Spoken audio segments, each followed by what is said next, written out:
বছর পর ত্রয়োদশ ত্রিপুরা বিধানসভার শীতকালীন অধিবেশনে মন্ত্রী বিধায়কদের বেতন ভাতা বৃদ্ধি হল। বুধবার ত্রয়োদশ ত্রিপুরা বিধানসভার শীতকালীন অধিবেশনের শেষ তথা তৃতীয় দিনে 6 বছর পর ত্রিপুরার মন্ত্রী বিধায়কদের বেতন বৃদ্ধি সংক্রান্ত বিল পাশ হল। ত্রিপুরায় যে বিদ্যাজ্যোতি স্কুলগুলো রয়েছে সেগুলিতে আগামী দিনে আরও ভালো ফলাফল হবে, এই লক্ষ্যে একাধিক পদক্ষেপ গ্রহণ করা হয়েছে। বিধানসভায় জানালেন মুখ্যমন্ত্রী ডক্টর মানিক সাহা। ত্রিপুরার সরকারি কর্মচারীদের 23% ডিএ দেওয়ার জন্য বিধানসভায় আবেদন রাখলেন কংগ্রেস বিধায়ক গোপাল চন্দ্র রায়। ত্রিপুরায় বেকার ভাতা দিতে এবং বিধানসভায় আবেদন করলেন বিধায়ক গোপাল চন্দ্র রায়। কংগ্রেস বিধায়ক সুদীপ রায় বর্মন রাজ্যপালের ভাষণের উপর নিজের বক্তব্য তুলে ধরেছেন বিধানসভায়। ত্রিপুরার মুখ্যমন্ত্রীর উদ্দেশ্যে বিভিন্ন বিষয় নিয়ে একাধিক প্রশ্ন বিধানসভায় আনলেন কংগ্রেস বিধায়ক বিরোচিত সিনহা। ত্রিপুরা থেকে বিক্রম কর্মকারের report, crime press Bengal news. Last but one অ্যাসেম্বলিতে উনি এখানে দাঁড়িয়ে 5% ডিক্লেয়ার করেছিলেন, সুন্দর লেগেছে। পরে অবশ্য মন্ত্রিসভায় পাশ করিয়েছেন, তারপর আবার 3% দিয়েছে। এখন বক্তব্য হলো হাইকোর্ট সুপ্রিম কোর্ট বলছে এটি যে রাইট, কিন্তু কোথাও কোথাও বলছে না, এটা গভর্নমেন্টের নির্ভর করবে, গভর্নমেন্টের। কিন্তু যেহেতু মুখ্যমন্ত্রী ভালো মানুষ বলছেন, কারণ আজও সুধীরবাবু চেয়ার টানার উপর অনেকে বলে আমাদের কাছে এসে, পক্ষে বিপক্ষে লোক তো আসে, সুধীরবাবু 3rd পে কমিশন দিয়েছেন, এখনো মনে করবো যে এটা ওনার জন্য বেঁচে আছি স্যার, পেনশন বেশি পাচ্ছি, আপনি কেন ইতিহাস করবেন না? তাইলে 23% দিয়েছেন, আর এবারের যে লাস্ট ইয়ারের যে আপনার পে কমিশন এখনো গঠন হয়েছে কিনা জানি না, অ্যানাউন্সমেন্ট হয়নি যদিও, এটা করলে আরো ভালো। কর্মচারী তো আমাদের দেশের, এনেও আমি লিডার করবো না। 3rd রেখেছেন, যদিও আপনি 10টা কেটেছেন, পার্টিটা ধন্যবাদ, অশেষ ধন্যবাদ।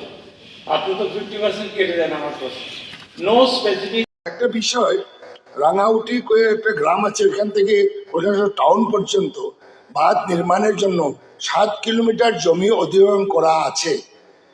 যখন আমাদের সরকার ছিল তখন 2টা বাঁধ কম্পিটিশনে নির্মাণ কাজ চলছে, বাংলা এবং ইন্ডিয়া। তখন আমরা প্রস্তাব দিলাম, প্রশাসনিক লেভেলে মিটিং করে মাত্র 50 ফুটের মধ্যে 2টা বাঁধ জড়ো করা হয়েছিল, যার কারণে দিকে বাঁধ নির্মাণ প্রয়োজন পড়ে নাই। কিন্তু এবার দেখা যাচ্ছে বাংলাদেশের দিকে বিশাল উচ্চতা করে বাঁধ নির্মাণ চলছে, আর আমাদের এইদিকে যে পুরানা 40 বছর আগে যে বাঁধটা একটা মেনটেনেন্স পর্যন্ত হয়নি এবং নিচেও আছে। এটা মাননীয় মুখ্যমন্ত্রীকে আমি অনুরোধ করছি, এটা ইমিডিয়েটলি একটা জরুরি ভিত্তিতে ইনকোয়ারি করে এটা ব্যবস্থা নেওয়া দরকার। ধন্যবাদ। মাননীয় মুখ্যমন্ত্রী মতো একসঙ্গে গোপাল বাবুদিকে প্রস্তাব রেখেছিলেন, ওনার বিধায়ক এলাকার প্রকল্প থেকে নির্মিত ভেঙে গেছে, আমাকে দেখবার জন্য বলেছেন। দেখবে, ঠিক আছে, সেটা কইছে তো দেখবো। না না, অন রেকর্ড তো আসতে হবে। ঠিক আছে মাননীয় অধ্যক্ষ মহোদয়, মাননীয় বিধায়ক গোপালবাবু যে বিষয়টা এনেছেন, নিশ্চয়ই আমি বিষয়টা দেখবো, খবর নেব। জাস্ট আপনি বললেন, আমার জানাও ছিল না সেটা। আরে আমি বিষয়টাকে দেখবো তো, এই হাউস তো নতুন না, যখন নোট করে রিলিজ বাবুটা ইম্পর্টেন্ট উনি বলবে, কিন্তু প্রত্যেক সময় যদি মুখ্যমন্ত্রী দাঁড়িয়ে বলতে হয়, আগেও তো হাউস করেছি আমরা, উনি তো রেসপন্স করছেন। গুরুত্ব বুঝবেন, গুরুত্বটা বুঝবেন, হাউসকে লাইট করবেন না।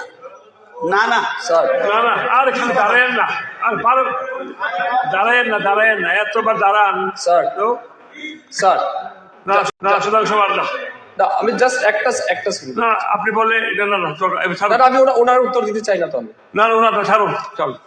না স্যার, একটা ইম্পর্টেন্ট স্যার, এটা সবাইটা ইম্পর্টেন্ট হয়। না, এটা ভেরি ইম্পর্টেন্ট। আমি অনারেবল এমএলএ, যদিও এটা আমি মন্ত্রী হিসেবে পারি না, তবুও এটা যেহেতু আমি একই ডিস্ট্রিক্টের, অনারেবল এমএলএ বিরোচিত সিনহা মহোদয় যে বিষয়টা তুলেছেন, এটা সত্যি খুব প্রাসঙ্গিক আমার মনে হয়, এবং মাননীয় মুখ্যমন্ত্রীর কাছে আমি আবেদন করব, এটা যেহেতু 2 দেশের বিষয়, এটা খুব সিরিয়াস ম্যাটার। কিন্তু কারণ এই যে সামনে বর্ষা আসছে, মানে এইবার যে বর্ষা গেল, আমরা অনুকুটি অনেকটা বেঁচে গেছি এই কারণে, কারণ বাংলাদেশের পাড়টা কিন্তু জলের স্রোতে ভেঙে যাওয়ায় মানে জলটা ওয়াশ আউট হয়েছে, যার কারণে আমরা অনেকটাই বেঁচে গেছি। কিন্তু এটা প্রত্যেক বছর একটা সমস্যা থাকে। আরেকটা বিষয় হচ্ছে, একটা পার্ট এখানে এখনো আনফেন্স আছে। তো সর্বদাই কি হয়, বাংলাদেশ থেকে কিছু লোক ঢুকে এখান থেকে গরু চুরি করে বা অন্যান্য মানে ইলিগাল অ্যাক্টিভিটিস এর সাথে যুক্ত থাকে। তো মাননীয় মুখ্যমন্ত্রীর কাছে আমি আবেদন রাখবো, বিষয়টাকে খুব গুরুত্ব দিয়ে এটা দেখা উচিত এবং আমাদের সুরক্ষার স্বার্থে এটাকে খুব সিরিয়াসলি নেওয়া উচিত। মাননীয় অধ্যক্ষ মহোদয়, মাননীয় বিধায়ক শ্রী বিরোধী সিনহা মহোদয় যে কথাটা বলেছেন, এর আগেও ওয়াটার রিসোর্স নিয়ে আমরা কিন্তু অনেক আলোচনা করেছি। 12টা নদীর বিষয়ে কথাবার্তা হয়েছে, কোন কোন জায়গার মধ্যে আমরা কি কি কাজ করছি বিষয়ে অনেক বিস্তারিত আলোচনা হয়েছে। আমি নিজেও এটা মাননীয় মন্ত্রী বাহাদুরও বলেছেন, উনি একই ডিস্ট্রিক্টের পাশাপাশি সব বিধানসভা কেন্দ্র। আমি নিজেও ওখানে গেছি, কিন্তু কয়েকবারই গেছি, আমি নিজেও প্রত্যক্ষ করেছি সেখানে। এবং আমি কিন্তু উপরেও কিন্তু সেন্ট্রালেও এই বিষয়গুলো ইভেন ফটো তুলে বিভিন্ন সময় আমি এগুলো পাঠিয়েছি। এবং ইন্টারন্যাশনাল বিষয় এখানে বললেই আমরা গিয়ে কাজ করতে পারবো না, অনেক সময় বাধাপ্রাপ্ত হই। তো এগুলো নিশ্চয়ই আমি আবার বলবো কিভাবে এখানে আপনি যে বিষয়টা বলেছেন যাতে বাদকে ওখানে ঠিকভাবে স্ট্রং করা যায়, আমি নিশ্চয়ই দেখবো সেটা। 3টি রেফারেন্স, 3টি কলিং নেওয়া পর্যন্ত না না, 3টি রেফারেন্স, 3টি কলিং ছিল। খোয়া আগরতলা সড়ক সবল speaker, deputy speaker, leader of the opposition, government chief whip, and the members of the Legislative Assembly, Tripura, 9th Amendment Bill 2024, the Tripura Bill number 9 of 2024 এর সভায় বিবেচনার জন্য প্রস্তাব করতে আমি আইন ও পরিষদীয় দপ্তরের ভারপ্রাপ্ত মাননীয় মন্ত্রী মহোদয়কে অনুরোধ করছি। মাননীয় স্পিকার স্যার, আমি একটু বলে নিই। না না না, এক মিনিট। আমি একে উত্থাপন করিনি। আচ্ছা, উত্থাপন না করলে কিভাবে বলবেন আপনি?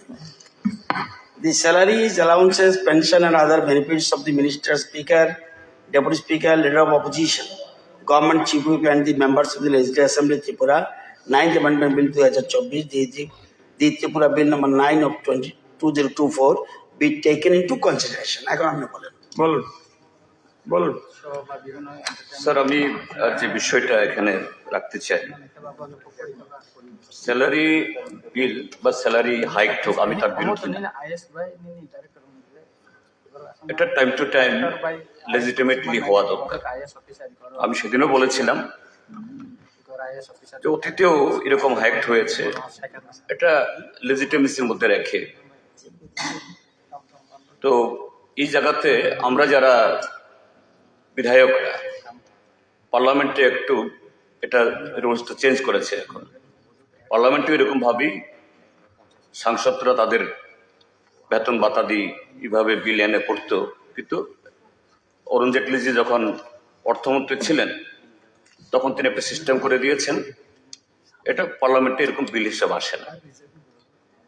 তো সেদিক থেকে we are very very much privilege class. আমরাই আমাদের বেতন ভাতা আমরাই বাড়াচ্ছি, আমরা কারো কাছে যেতে হচ্ছে না। তো সেদিক থেকে যেভাবে হয়েছে প্রায় অলমোস্ট 100%, এটা আমাদের রাজ্যের অন্য সেকশনের পপুলেশনের কাছে একটু তাদের এভাবে আপডেট করতে পারছি না। তো এই সময়তে এটা বোধহয় ঠিক হয়নি, আমি এটা বলতে চেয়েছিলাম। তার সাথে আমি যেটা বলতে চাই, যেটা মাননীয় পরিষদীয় মন্ত্রী বা ট্রেজারি বেঞ্চ তার বিবেচনার জন্য, আমরা যেহেতু অন্যান্য সুযোগ সুবিধা আমরা বাড়িয়েছি, ঠিক আছে, এই হাউসে অতীতে নির্বাচিত হয়েছেন এরকম 12 জন সদস্য আছেন বিভিন্ন সময়েতে, 1981 থেকে 2016 অব্দি বিভিন্ন সময়েতে পেনশন পাওয়ার ক্ষেত্রে তাদের যে এই ভাউচার নিয়ে ডক্টরকে দিয়ে এগুলো সব হচ্ছে, আপনারা সবাই জানি, উই অল নো। এমনও ঘটনা ঘটেছে আগে, এখন বলছি না, যে 1 মাসে 3 বার কুকুর কামড় দিয়েছে, কুকুরের ইঞ্জেকশন নাকি হেভি অনেক বেশি দাম, কিন্তু এরকম রিএম্বার্সমেন্ট হয়েছে। ওই যে অ্যামেন্ডমেন্ট করে একটা পার্টিকুলার আদার দেন বিং রেফার্ড, গুরুতর অসুস্থ হয়ে কোথাও ভর্তি হয়েছে, আদার দেন বিং রেফার্ড, একটা স্পেসিফিক টাকা ধার্য করে দিন, সে বি 10,000 পার মান্থ। ওখানে দেখা যাচ্ছে মেডিকেল রিএম্বার্সমেন্টের নামে মাসে এমনও হচ্ছে, if not all, I am not bracketing all, 25-30 হাজার টাকা করে প্রত্যেক মাসে অনেক এমএলএরা নিয়ে যাচ্ছে।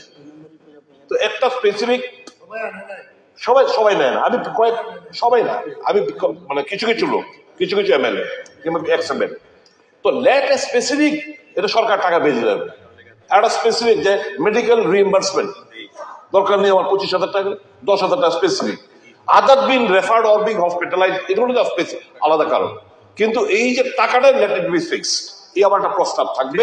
If not this time, in the coming days you can bring in this amendment. Thank you. Okay, আমি Sushanta babu just a minute, as because আমি এগুলো দেখি, আমি মনে করি কোনো বিধায়ক বর্তমান এবং প্রাক্তন এরকম নেচারের হওয়ার কথা না, সুস্থ এবং অসুস্থতা। কারণ কিছু কিছু বিধায়ক আছেন প্রাক্তন, গুরুতর অসুস্থ হন এবং কিছু কিছু আইনের বেরিয়ারে অনেক সময় মুশকিলে পড়ে যান, যেটাকে আমি সলভ করে দেওয়ার চেষ্টা করি স্পেশালি স্টাফদেরকে ডেকে এনে। আমার চেম্বারে যাবেন, কার কার জন্য আমি কাজ করেছি এখানে নাইবা বললাম শুনে নেবেন, এবং এগুলো কিন্তু বেশিরভাগ ট্রেজারি ব্যাংক, অপোজিশন ব্যাংক ব্যাপারটা তা না, করে দেয় হিউম্যানিটেরিয়ান গ্রাউন্ডে, করতেই হয়। আর আপনি যেটা বললেন, কারণ হয়তো ইউ ডাজন্ট নিড, এরকম নিডি আছেন পরিবার যারা আমি জানি, কিছু কিছু আমি ইতিহাস অতনবাবুকে বলেছি, এমন কিছু কিছু নিডি পরিবার আছেন মানে প্রয়াত এমএলএদের সিরিয়াস কন্ডিশন, এবং ওনাদের আমি যদি বলতে বলেন কি একজন মক, হ্যাঁ সিরিয়াস কন্ডিশন, সিরিয়াস, চোখের জল ফেলে ছেলেটা চিঠি লিখেছে, তার বাবা ছিলেন প্রাক্তন বিধায়ক, নাম বললাম না। সুতরাং সব দলেরই আমি দেখি, কিন্তু আমি মনে করি না যে কোনো বিধায়ক ফলস বিল দিয়ে এসব কাজ করেন। হ্যাঁ, ওকে। মাননীয় অধ্যক্ষ মহোদয়, আসলে মাননীয় বিরোধী দলনেতা কি বললেন জিনিসটা পরিষ্কার নয়, কিন্তু যতটুকু আমরা উপলব্ধি করলাম উনি এই প্রস্তাবের বিরুদ্ধে। আমি আসলে দ্বিচারিতা কাকে বলে এটা বলতে পারবো না, কারণ 2019 সালে 18 সালে আমরা বিধায়ক হই, 19 সালে বোধহয় শেষবারের মতো স্যালারিজ পেনশন হাইক হয়। তো যেদিন হাইক হবে বিলটা এলো, বাইরে লবিতে বসেছিলাম, বিরোধী দলের বামপন্থী দলের একজন বিধায়ক আমাকে বলছেন যে এবারের সেশনে আপনাদের টাকা পয়সা বাড়বে কি, আমাদের বেতন যা পাই, মিসেস চাকরি করে আজকে আসার সময় 500 টাকা নিয়ে চশমাটা ঠিক করে এনেছি, কারণ পার্টি সমস্ত টাকা নিয়ে নেয় স্যালারি থেকে, আমরা চলতে পারি না, এবার বাড়বে কি না কিছু বাড়ান, আমরা তো বলতে পারি না। সেদিন বাড়লো। এই চেয়ারেই বসেছিলেন প্রাক্তন মুখ্যমন্ত্রী মানিক সরকার, লাভ দিয়ে উঠলেন, এগুলো হচ্ছেটা কি, এটা মানি না, একই কায়দায় এই হচ্ছে সেই হচ্ছে, কর্মচারীরা পাচ্ছে না, চাকরি নেই, বাকরি নেই, খাওয়ার নেই, অন্ন নেই, বাসস্থান নেই, ওয়াকআউট করে বেরিয়ে গেলেন। তো আমার প্রশ্ন, এই যে দ্বিচারিতা, এই 5 বছর আগে যে বেতনটা বৃদ্ধি হয়েছিল, বামপন্থী বন্ধুদের পকেটে কি টাকাটা যায়নি, স্যালারি অ্যাকাউন্টে টাকাটা যায়নি, আপনারা সেটা গ্রহণ করেননি, সেটা নিয়ে আপনারা চলছেন না। এই দ্বিচারিতার মানে কি, উদ্দেশ্য কি? যেই বন্ধুটি আমাকে বাইরে বললেন যে বাড়বে কিনা একটু বাড়া, পার্টিতে থেকে আমরা তো কিছু বলতে পারি না, উনি সহ ওয়াকআউট করে বেরিয়ে গেলেন। আমাকে বললেন এক কথা বাইরে, ভিতরে এসে আরেক রকম। আসলে মিডিয়া আছে, মিডিয়ার কাছে বোঝাতে হবে যে আমরা গরিবের দল, বাইরে গিয়ে মানুষকে বোঝাতে হবে আমরা প্রতিবাদ করেছি, প্রতিরোধ করে চেষ্টা করেছি, কিন্তু আমরা কি করব, শাসক দল ট্রেজারি বেঞ্চ সেটা করেছে। তো সুদীপ বাবু যেটা বলেছেন এখানে, যে যারা চান না, এমন একটা অপশন যদি রাখা যায় যে তারা সারেন্ডার করতে পারেন, তো এই অপশনটা যেন রাখা হয়। না না সুশান্ত বাবু, রতন বাবু, এক সেকেন্ড, যারা চান না, জাস্ট যারা চান না, এক মিনিট, যারা চান না, সুশান্ত বাবু, যারা চান না, টোটাল এতদিন পর্যন্ত যা বেতন পেয়েছেন টোটালটাই সারেন্ডার করবে না, কেন বর্ধিতটুকু সেটাও অপশন দিন। আমি কোনো বেতনই নিতাম না। স্যার স্যার স্যার ঠিক আছে, যার যার ক্লাস পজিশন থেকে তার আন্ডারস্ট্যান্ডিং এ বলছেন স্যার। আমি একবারের জন্য বলিনি sir salary should not be high, আমি বলেছি লেজিটিমেসির মধ্যে রাখার জন্য বলেছি। কাজেই এটা বললে ভুল হবে। এটা আজকে তার সাথে যেটা আমি রেখেছি, আমি আশা করি মাননীয় স্পিকার মহোদয়ও মোটামুটি ওনার বক্তব্যে রেসপন্স করেছেন, এই বিষয়টা হয়তো তিনি বুঝেছেন। আমি যেটা বলছি যারা ঠিক আছে, বলবেন তো রতনবাবু, বলবেন। কাজেই পরিষদীয় মন্ত্রী এই বিষয়টা একটু আলোকপাত করবেন, আমি বলবেন আশা করি। বলুন। মাননীয় অধ্যক্ষ মহোদয়, আমরা যে বিল প্লেস করেছি 6 বছর পর এই বিল প্লেস হচ্ছে। এখানে হাউসে নতুন পুরনো মিলে অনেক বিধায়ক রয়েছেন, মিনিস্টার রয়েছেন, এমএলএ রয়েছেন। আমরা অতীতটাকে জানি না, অতীত জানতে হবে। 1963 থেকে এই অ্যাসেম্বলি শুরু, তখন 30 জন এমএলএ। সেকেন্ড অ্যাসেম্বলি, ওইটাও 30 জন এমএলএ, 3 জন নমিনেটেড। এই 13 অ্যাসেম্বলি আজকে কতজন ইলেক্টেড হয়েছে? 748 জন এমএলএ, বিধায়ক মন্ত্রী হয়েছেন 748 জন টোটাল। 1963 ফার্স্ট অ্যাসেম্বলি, 3 জন নমিনেটেড।